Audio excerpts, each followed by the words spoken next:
Soy Jesús Celada y soy el responsable de políticas de discapacidad en el Gobierno de España. He sido responsable durante estos últimos 11 años.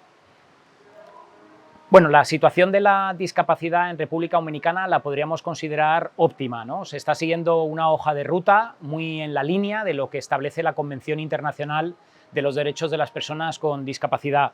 En la jornada de ayer veíamos que existen 3 actores fundamentales en el desarrollo de las políticas de discapacidad. El primero es una sociedad civil organizada en torno a la discapacidad. El segundo es un paquete legislativo importante, mejorable, pero importante. Y el tercero es una figura institucional como es la del Defensor del Pueblo, que escucha y que vela por los derechos de las personas con discapacidad.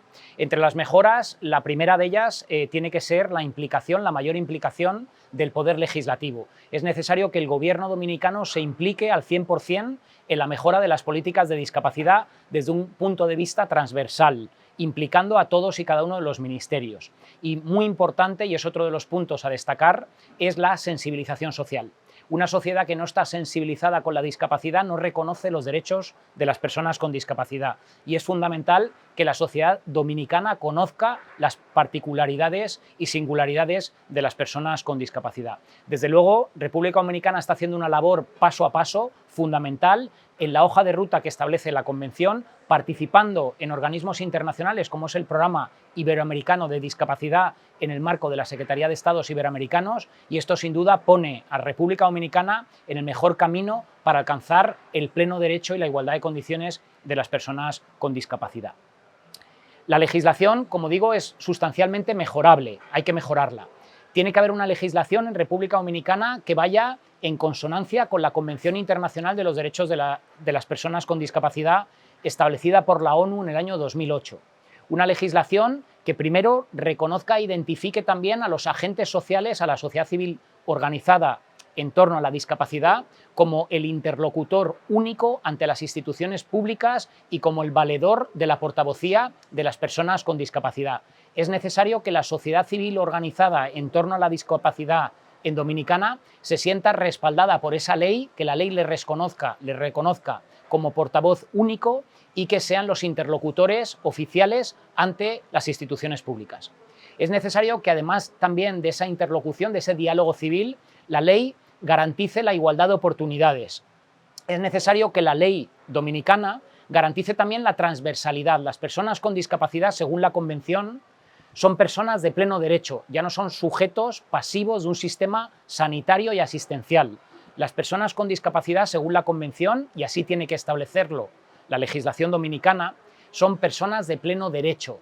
Derecho al ocio, derecho a la cultura, derecho a la formación, a la educación, derecho al trabajo, derecho a la sanidad, derecho al empleo, por supuesto, y todos esos derechos tienen que estar garantizados y contemplados en una ley única en materia de discapacidad. Ley, insisto, que sea transversal y que implique a todos y cada uno de los ministerios competentes.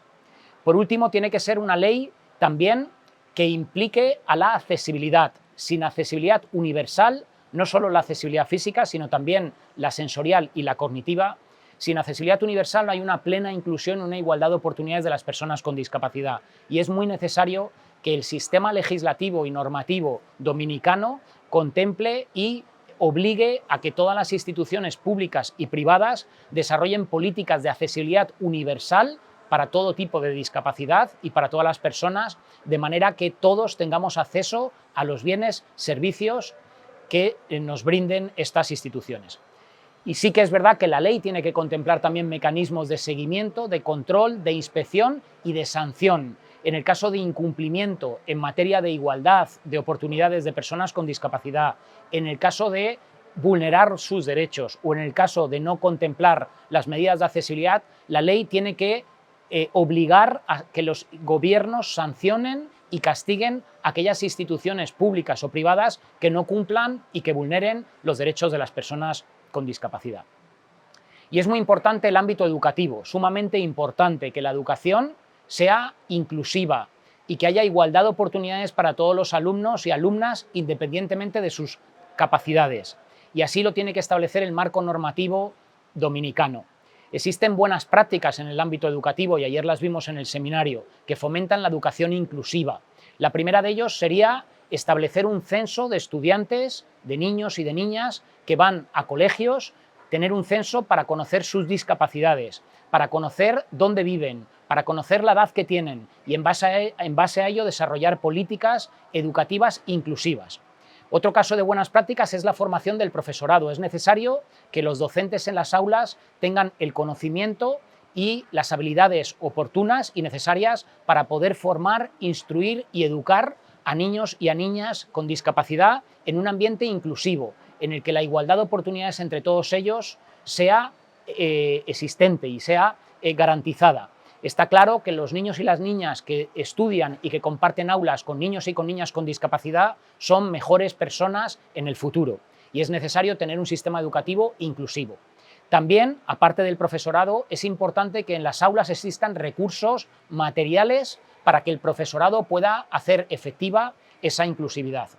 Y por último, también, el quinto punto como ejemplo de buena práctica en el ámbito educativo inclusivo es la adaptación de currículos, para que los niños y las niñas que están en las aulas con algún tipo de discapacidad puedan culminar sus estudios, no fracasar, no sentirse frustrados y abandonar los estudios, y es importante hacer una adaptación curricular para que puedan, al igual que el resto de los compañeros y compañeras, puedan ir culminando sus estudios, puedan ir superando cada una de las etapas educativas y así adquirir una serie de destrezas y habilidades que les puedan servir como herramientas para el futuro, para incorporarse en el futuro al ámbito profesional.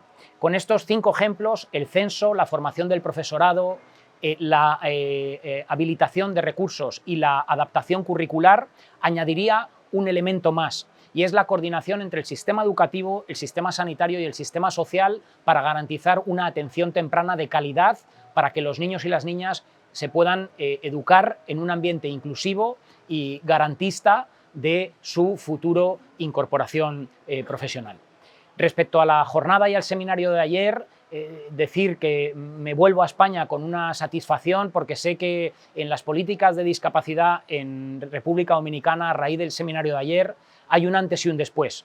En España hemos tenido hitos importantes en la consecución de derechos de las personas con discapacidad. Puedo decir que aquí en Dominicana el seminario de ayer organizado por el Defensor del Pueblo supone un antes y un después para el 1,3 millones de personas con discapacidad que vive en este país y sus familias. Han encontrado en la figura del Defensor del Pueblo una luz de guía importante, crucial, vital para el desarrollo de las políticas de las personas con discapacidad en Dominicana. Saben que en el Defensor del Pueblo encuentran esa figura que les va a atender, que les va a escuchar, pero que también va a servir como reclamo a que otros ministerios y el Gobierno trabajen y actúen en materia de discapacidad. Ayer lo dije en el seminario, hoy las personas con discapacidad en República Dominicana pueden dormir tranquilas, porque saben que existe una institución encabezada por el doctor Pablo Ulloa y todo su magnífico equipo que va a defender y a velar por los derechos de las personas con discapacidad. Queda mucho recorrido por hacer, queda mucho trabajo que conquistar, pero sin duda vamos por el buen camino, Dominicana va por el buen camino y el seminario de ayer tiene que ser el punto de partida para establecer una mesa de diálogo entre la sociedad civil organizada a la que hay que potenciar y las instituciones públicas canalizando esas demandas a través de la figura del Defensor del Pueblo. Mis felicitaciones al trabajo del Defensor del Pueblo y mi enhorabuena a la sociedad civil dominicana que tiene algún tipo de discapacidad porque han encontrado en esta figura, la del Defensor del Pueblo, esa luz de guía que les va a llevar por el buen camino.